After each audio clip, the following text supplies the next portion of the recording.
दोस्तों स्वागत है मेरे सुनीता विचार चैनल में। आज हम पढ़ाएंगे अध्याय 10। तो अध्याय 10 में आपका स्वागत है। तो यहाँ कहते हैं आज हम पढ़ेंगे अध्याय 10 5 कृत्यों का प्रतिपादन और प्रणाम एवं पंचशिक्षण मंत्र की महत्वता तथा ब्रह्मा विष्णु द्वारा भगवान की श्रुति और उसका अंतर्धान। ब्रह्मा और विष्णु ने प्रभु सृष्टि का आदि 5 कृत्यों के लक्षण क्या है हम दोनों को बताएंगे।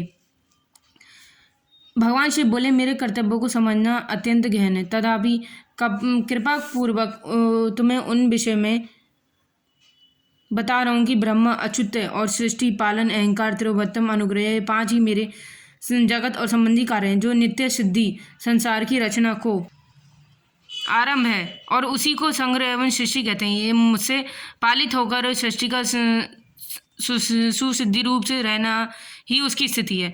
उसका विनाश ही है सहंकार प्राणों के उत्कर्म को त्रिभाग कहते हैं। इसके सबसे छुटकारा मिल जाना ही मेरा अनुग्रह है। इस प्रकार के मेरे 5 कृत्य हैं सृष्टि आदि जो 4 कृत्य हैं वे संसार का विस्तार करने वाले। 5वें कृत्य अनुग्रह मोक्ष का हेतु है। वह सदा मुझसे ही अचल भाव से स्थिर रहता है। मेरे भक्त जन्म इन 5 कृत्यों को 5 भूतों में देखते हैं। सृष्टि भूतल में है, स्थिति जल में है और संहार अग्नि में, उत्तरोभाव वायु में, अनुग्रह आकाश में स्थित है। ये 5 हैं। पृथ्वी से सबकी सृष्टि होती है, जल से सबकी वृद्धि और जीवन रक्षा होती है और आग सबको जल देती है, वायु सबको एक स्थान से दूसरे स्थान को ले जाती है, आकाश सबको अनुग्रहित करता है। हमारे शरीर के 5 तत्व होते हैं ना, जिसमें हम कहते हैं भूतल, जल, अग्नि, वायु, आकाश, मतलब जमीन, जल, अग्नि, वायु, आकाश। ठीक है। फिर ये कहते हैं वायु सबको एक स्थान से दूसरे स्थान पर ले जाती है, आकाश सबको अनुग्रहित करता है। विद्वान पुरुष को यह विषय इसी रूप में जानना चाहिए। 5 कृत्यों का भार वहन करने के लिए ये मेरे 5 मुख्य बीज में 5वां मुख्य जो पुत्र हो, इन दोनों की तपस्या करके प्रसन्न हुए परमेश्वर सृष्टि और स्थित नामक 2 कृत्य प्राप्त किए हैं। ये दोनों तुम्हें बहुत प्रिय हैं। इसी प्रकार मेरी विभूति स्वरूप रुद्र और महेश्वर में दोनों अन्य उत्तम कृत्य सहंगार और त्रिभुवन मुझसे प्राप्त किए हुए, परंतु अनुग्रह नामक कृत्य दूसरा कोई नहीं पा सकता। रुद्र और महेश्वर अपने कर्म को भूले नहीं हैं, इसलिए मैंने उन्हें अपनी समानता प्रदान की है। वे स्वरूप रूप वेश कृत्य वाहन आसान आयु बद्ध आदि में मेरे समान है। मैंने पूर्व काल में सृष्टि प्रदान की है और वह रूप वेश तो प्रकृति मेरे विभूति रूप से महेश्वर 2 अन्य उत्तम है। सहंगार और त्रिभाव मुझसे प्राप्त किए, परंतु अनुग्रह नाम की कृत्य दूसरा कोई पा नहीं सकता। रुद्र और महेश्वर अपने कर्म को भूले नहीं है, इसलिए मैंने उन्हें उनके लिए अपनी समानता प्रदान की है। वे रूप वेश कृत्य भान आसान और आयुबद्ध आदि की मेरे समान है। मैं पूर्व काल में अपने स्वरूप भूत मंत्र का उपदेश दिया है जो ओकार में प्रसिद्ध है। वह मंगलहारी मंत्र है और सबसे पहले मेरे मुख से ओकार प्राप्त हुआ है जो मेरे स्वरूप बोध कराने वाला है। ओंकार वाचक मैं वाची हूँ। ये मंत्र मेरा स्वरूप है और प्रतिदिन ओकार का निरंतर स्मरण करने से मेरा ही सदा स्मरण होता है। मेरे उत्तरवर्ती मुख से आकार का, पश्चिमी मुख से ओकार का, दक्षिण मुख से मकार का, पूर्ववर्ती मुख से बिंदु का और मध्यवर्ती से मुख के नादक का प्रकट हुआ है। इस प्रकार से 5 अवज्ञा से युक्त ओकार का विस्तार हुआ है। इस सभी अवज्ञा से एक भुक्ति होकर वह प्रणव ओम नाम का अक्षर हो गया है। यह है नाम रूप में सारा जगत वेद उत्तम और स्त्री आदि पुरुष वर्ग दोनों कुल इस प्रभाव से मंत्र से जो है व्याप्त हैं और यह है मंत्र शिव और शक्ति दोनों का है। इसी से पंचाक्षर मंत्र की उत्पन्न हुई है। माय गॉड, मतलब श्री पुरुष में दोनों मंत्र से दोनों शक्ति उत्पन्न हुआ है जो मेरे संकल्प का स्वरूप बोध है। आदि आकार आदि क्रम से, मकार आदि क्रम से और प्रकाश में आया। ओम नमः शिवाय ये पंचाक्षर मंत्र है और पंचाक्षर मंत्र से मंत्र का वर्णन प्रकट हुआ जो 5 भेद वाले हैं और उसी से स्रोत मध्य साहित्य त्रिवत्ता गायत्री का प्रकट हुआ है।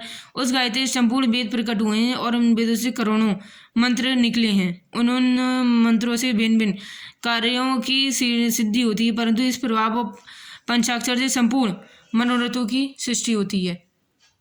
इस मंत्र समुदाय से भोग और मोक्ष दोनों ही सिद्ध होते हैं। मेरे संकल्प रूप से संबंध रखने वाले सभी मंत्रराज साक्षात भोग प्रदान करने वाले शुभ कारक मोक्षप्रदक हैं।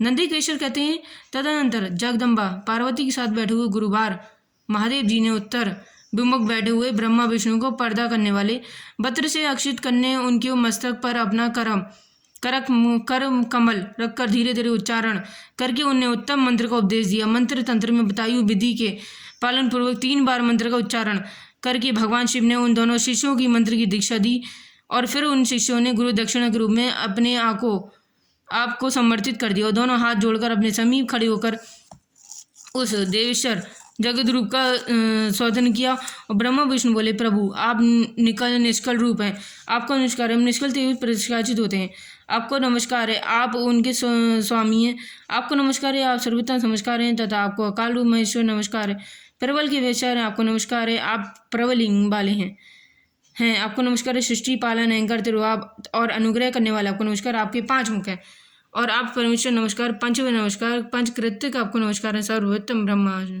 गुण शक्ति अनंत आपको नमस्कार है, शकुल निष्कल 2 रूप हैं, सद्भु गुरु और शुभ आपको नमस्कार। पंचोत्तर महेश्वर ब्रह्मा विष्णु ने चरणों में स्पर्श किया। महेश्वर बोले, महेश्वर हैं और विष्णु ये सब एक ही रूप है।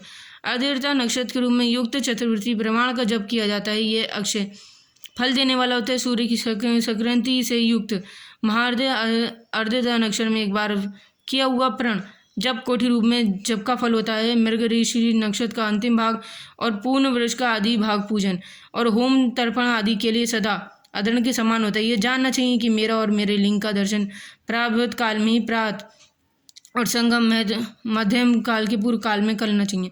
मैं दर्शन के पूजन के लिए चतुर्दशी तिथि निशी व्यापनी अथवा प्रदोषी व्यापनी लेनी चाहिए, क्योंकि परिवर्तन तिथि और संयुक्त चतुर्दशी की ही प्रशंसा की जाती है। पूजा करने वालों के लिए मेरी मूर्ति तथा लिंग दोनों ही समान है, और फिर भी मूर्ति की अपेक्षा लिंग का स्थान ऊंचा है, जिसके मुमुक्षु पुरुषों को चाहिए कि वे मेरे से श्रेष्ठ समझकर लिंग का ही पूजन करें, और लिंग का ओम मंत्र से बेरक का पंचाक्षर मंत्र से पूजन करना चाहिए।